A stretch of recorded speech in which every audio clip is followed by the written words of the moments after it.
1748. And I, like my father, and his father before him, and his father before him, and his father before him, and so on. If you were a male and you were between the ages of 16 and 60,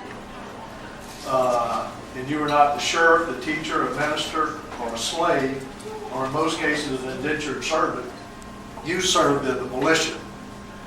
Now, we trained regularly all the time. This was our uniform. This is what we lived in and worked in every day. And you heard the term Minutemen. Well, that's us.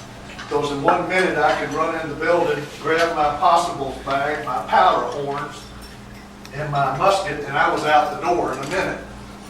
And that's where that term came from. I'll take a few minutes to talk about this thing because you all have questions about the outfit and the musket itself. I know that over the time, you've heard the term lock, stock, and barrel. It means everything. Well, that term came from this right here. This is the lock, this is the stock, and this is the barrel. Now I've also you've heard that sometimes that guy goes off half-cocked. Right? Well, that term came from this lock right here because there's a half-cock and then there's a full cock. And if it's half-cocked, it won't fire.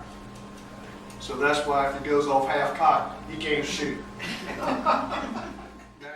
Army, the professional army, the Brits and even the American army carried one of these things. Now this is actually a Charleville. This is what the American soldier carried in the Revolutionary War. It's a French design. But it has a smooth bore. There's no rifling in it.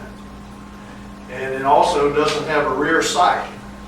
Because the tactics of the day where you would march out and you'd just stand shoulder to shoulder to shoulder to shoulder about 50 yards apart, and you would, on the command, you would fire, and all of you shoot at the same time. You were bound to hit something out there.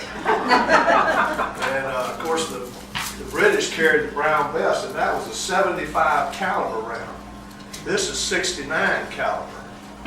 Now if you don't, let me reach in here, see if I can find somewhere here. I've got a 69 caliber round ball. To give you an idea how big it is. That's a 69 caliber round ball, pure, simple, soft lead.